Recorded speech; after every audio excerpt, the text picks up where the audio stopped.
Hello, I'm Robert, and I'm doing another short version of this video to debunk this really crazy idea that is scaring lots of people, and it's our latest panic on the group. I hope maybe talking about it in video will help a bit. So if you are not prone to these ideas, you might wonder how anyone could be scared of it. So I first want to explain that how this works. So just like you have viruses, and your computer is designed in such a way as to run normal programs, and the viruses kind of hijack that and get it to do things that it's not actually meant to do, and it actually harms the program, harms your computer with the viruses. But in the same way, then we have these thoughts that can engage your mind, that actually they're not very good for your thinking, and they make your mind go in strange ways. And these thoughts, they're called memes. So memes are often just quite fun, things, like someone has a fun picture of a Disney cartoon character or something. It just goes around and everyone just has a bit of fun about it. And then sometimes they're really good, positive things, and they get shared around the world and you have a positive meme. But sometimes you get a negative meme, which is just like viruses, it goes viral, and what that means is it engages with people's minds, and then they have some kind of reaction, which then leads to them sharing it with all their friends, who then share it again, and then again, and again. So it's actually human beings that are doing the sharing, but the meme has a kind of life of its own in a way, because it's actually hijacking the way that we think in order to propagate itself around the world, and for lots of other people to then see the same meme. And as I say, sometimes it's good and sometimes it's bad, and this is a bad one in the sense that it's getting people very scared. But it's a very, very silly meme. And if you aren't prone to this, then it's very hard to understand why anyone is scared by this, because it literally makes no sense. But the absolute nonsense of this idea is precisely for some reason, if you are vulnerable to it, it's what engages people's minds, and they start thinking and trying to make sense of it. And part of it is that once it's got a certain momentum and lots of people are sharing it, then they think there has to be something to this, because why is everyone sharing it? And then they start worrying about that, and then they go and watch the video, and the chap has a very sincere voice. So if it's the sincerity of his voice that is affecting you, that's the first thing I'm going to show you. This is Henry Thomas's interview for ET, or I've already got it up there. Then if I go there and look at it before the end. I can't guarantee it. I think he's afraid of you. That may be true, but the government tells me what to do, and I just follow their orders. Well, he's mine, and he lives with me, and he likes me. See the tears? And he wants to stay here. He likes it here. Well, we wouldn't hurt him or anything. All we want to do is talk to him. But I don't want you to take him away. I've had to talk to your mom about it, and she knows that the government has the right to do it. And who told you all this? So I go towards the end. You can watch the whole clip. If I could just talk to him for 5 minutes, would you feel better then? Would you be happy if you could keep me? All I had to do was talk to him for 5 minutes. That might make your whole day, huh? So would you think, that looks like it really does seem like this young child is really, really scared, really sad, and really crying, and he's very upset. You would really think that he's very, very upset. But might make your whole life, huh? And then he'd be your friend forever, and I wouldn't take him away. Okay, I'll leave it. Okay, kid, you got the job. So he wasn't scared at all. He wasn't even. He wasn't upset at all. He was just acting. All that was acting. And so that's what actors can do if they're really good. Few of us have that ability, and those of us that don't have that ability find it quite mysterious as to how it's possible. And he is clearly someone who has that ability, at least with voice acting. His face doesn't appear, but his voice comes across as very sincere, saying this nonsense. So that's partly why he's taking you in. And so now I'll tell you a bit about the Freemasons. It's all about this idea. first of all, I'll tell you about the Freemasons. So here, if you go to this site, which I've now got a link about, and this is about the Freemasons and their rituals and benefits of membership. It is actually a benevolence club, really. It originated in the early Masons that built the great cathedrals in the Northern Hemisphere, in Christian cathedrals. And it then spread beyond the cathedral builders to general society general, and they have a very strong emphasis on, it's basically kind of Facebook, but it's also a kind of fraternity club like we have in the States, which has these secret rituals. But they've a big charitable donor in the UK. They gave $33 million last year from 180 Masonic groups, and this whole idea that they actually are out for their own good, they are to try and benefit themselves from it. It's not really their aim. They enjoy socialising with each other, but the actual aim is very much in the other direction, and it's very much frowned on to use Freemasonry to your own benefit. See, it's frowned on. It's not to be used for your own personal benefit. It really is for others. And the secrets are really not that secret, because they've got 6 million members, and you can't have a secret held that is shared within 6 million people. Someone eventually leaks it. And so you can actually go and you can read, you can look up the secret handshake, and you can read the secret rituals. And the Masons, they actually have videos. There's this video of them showing some of what it's like inside the Freemasonry lodges, and as much as they can share, they have this thing that they shared with the reporter. So you can go and find out quite a bit about them. So they're not secret. They're not a religion. They are secret, but they're not really secret. They're not a religion. They do have this thing that you have to believe in some higher power, but they're not specific about that. So that does make it possible for quite a few different religions to join the Freemasons. And I'm not too sure how strict that is anymore anyway. So that's from what I read about it. So that's what the Freemasons are. And as you see from the picture, they are, not surprisingly, because they came from the Northern Hemisphere, they built the cathedrals, and many of the members still today are white and live north of the equator. He claims that these Freemasons have a secret plan to kill all white people north of the equator on a date. I'm not going to say the date, which would be completely changing the entire orientation of what they do, which is about benevolence and helping people. Suddenly they've decided just to kill all white people, and they're all white, and they all have friends who are white as well. I mean, it's such a nonsensical idea. And he says that, and for some arbitrary reason, only north of the equator, and for arbitrary reason, only white people. So amongst that group of Freemasons, and that chap, he would be okay. He will not be killed. But these four would, unless they manage to travel south of the equator in that time. That's what he says is going to happen. And so, I mean, presumably, 6 million people, I mean, most of them living north of the equator, are going to be getting on jets and travelling south of the equator along with all their friends and relatives and anyone they want to save, and they'd be doing it. So, I mean, if you suddenly see a rush on the, did I say the date? I meant not to say the date. Anyway, it's hard not to say it.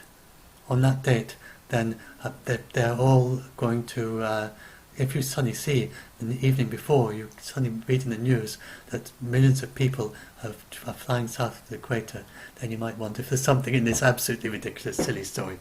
I mean, I'm just joking there. That's not serious. So, I mean, I hope that some of you who've got so scared of this story are beginning to think that maybe, just possibly, there might be something not quite right about this. And it's not going to happen. There's nothing to be scared of. Because there are people, I did a video before, and there's still people scared in the group, and I'm trying again to see if I can help them with this video. And I say it's because it's a meme, it hooks into people's minds. If you're not vulnerable to it, then it's very hard to understand why it is that anybody is scared by this. And it seems the combination of the sincerity, apparent sincerity, which I think is voice acting, it's either voice acting and he's bullshit, or it is he's absolutely he's pretty much like he's batshit crazy. So describe what batshit crazy means. Then that means like bats in your belfry. That means you've got nothing going on up here. They sort of go like that. That means there's nothing there. In other words, well, it's obviously not really true of anyone that they've got nothing going on up there, but there's something, it's just so jungled up and jambled and things mismatching with each other that it's really hard to kind of for them to function. And so someone like that, and then mixed up with that, then the idea of batshit crazy is that it's completely empty to the point that you've actually got bats in your belfry, and then they've been nesting there all your life, and then it's this the batshits is rising up and up in your until there's nothing left there but batshit. So, and I'm just saying this. I don't mean any disrespect to people with mental issues like schizophrenia or mental, which for us are disorders. For them, for either some kind of there's actually, I think that these things that we call disorders are not that way. I think there's actually insight in there as well. I don't think it's really, we wouldn't have it if there wasn't some purpose for our minds going in these different directions. I think even things like schizophrenia and hallucinations and so on, there has to be a purpose for all that. There has to be some kind of evolutionary reason why it's worth being like that. So I think to have a certain percentage of our population. So I don't mean this in disrespect, but I don't think he is actually batshit crazy. There you are, full-blown batshit crazy and still holding down a productive job. This is someone who just, their mind is jingling, jangling, and all sorts of crazy stuff coming out, but they somehow manage to still work, which some people can do.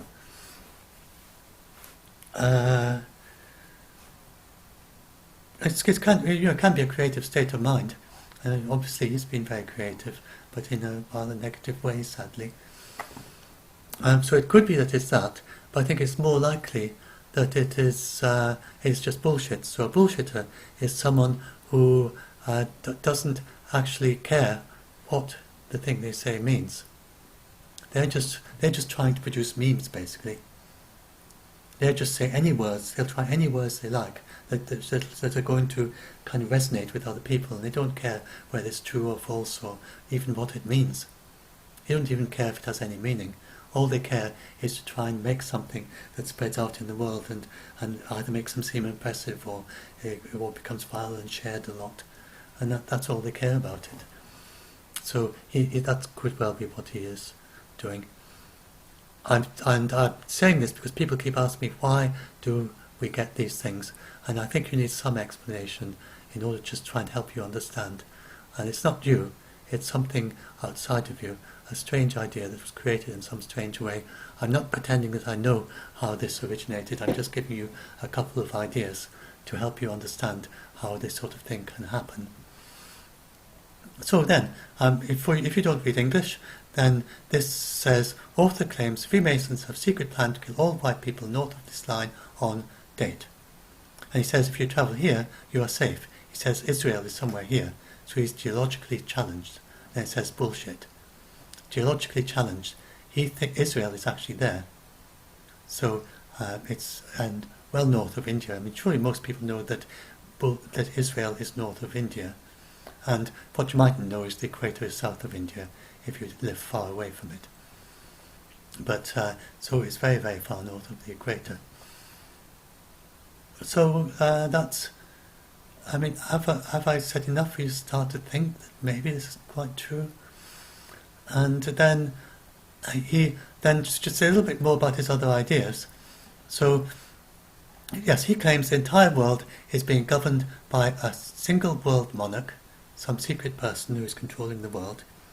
Then it's a crown council of 13 wealthy families and a committee of 300 and then various think tanks. And these are the people who he thinks, being controlled by this world monarch, has said to everyone else, you've got to kill everyone north of the equator. And down here, then there'll be different countries and religions and governments, and these are all controlled as well. So he thinks all the religions are controlled by these people, and he thinks the governments are as well, and the intelligence community and the software developers, all of them are controlled directly, and the various companies. He thinks they're all controlled by a single world monarch. Now, just think about it. I mean, that means he thinks that Trump is controlled. I mean, nobody knows what Trump's going to do next. He thinks that Iran and North Korea and Russia and Assad and Erdogan and everyone in the Syrian war on all sides, ISIS, they're all being controlled by this world monarch.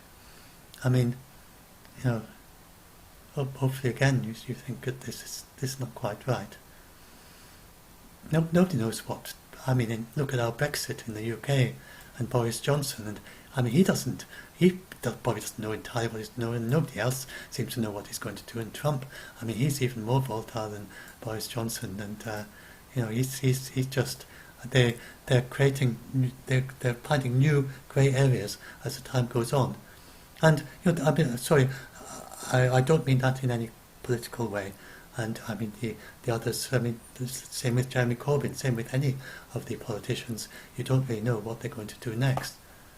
But Trump is particularly volatile in this way, that people don't even know from one day to the next what he's going to do. And the idea that Trump is following orders, and there's a world monarch, and he says to Trump, today you've got to put trade tariffs on China. He says, yes, master, I'll do that. I mean, he's not that sort of a chap. Whatever you might think of him, he's no yes man. So he's claiming that this world government this world monarch has ordered that what you have to do is told Trump and the United States government that they have to use a heat weapon to destroy Seattle, and the reason for doing that is to pretend that it was an attack by a Russian submarine, or it could be an Iranian submarine, or it could be a North Korean submarine. North Korean subs can't get to the US, but I mean, I suppose that's a small detail. You could say that they have secret submarines that can travel much faster than anyone realises. I mean, if you imagine these heat waves, you can imagine anything. But I mean, that makes no sense as well, because I mean, why? The idea is that there was no submarine. They just pretend there was one, and they destroy Seattle in order to give the impression that there was a submarine had done nuclear attack on Seattle, when actually there wasn't. And then they say, having done that, they would then kill everyone north of in the northern hemisphere on the excuse that this is a nuclear war. But I mean, all the people that you've killed, they're the ones who I mean, what's the point? I mean, if you had a kind of weird comic book villain who was doing this, I mean, it still doesn't make any sense, because the very people who it's all supposed to be about are the very ones who, a few seconds later, they're all gone. So, I mean, it doesn't make sense, does it? It's absolutely ridiculous and silly. And then, as evidence, he then has this thing about that in the Californian fires, that the trees stayed green. The reason for that, and he says that's a heat ray. I mean, why would a heat ray would only destroy houses and not trees? It's not explained. And then the reason is actually because the bark flakes off and it burns very hot and very fast, and that's why, and that's because they evolved to live in these conditions of forest fires, which have been burning California for millions and millions of years, billions of years, well, millions of years in California. Millions of years, not billions, millions of years, tens of millions of years. And the bark burns very quickly in a hot fire, and that stops the fire from going up the tree and burning the leaves. And they've actually evolved to live in these fire conditions. But I think I've said enough. I don't want this to be too long. So you can read the article to find out more, but just to go back there, it's just a silly idea. Silly chap.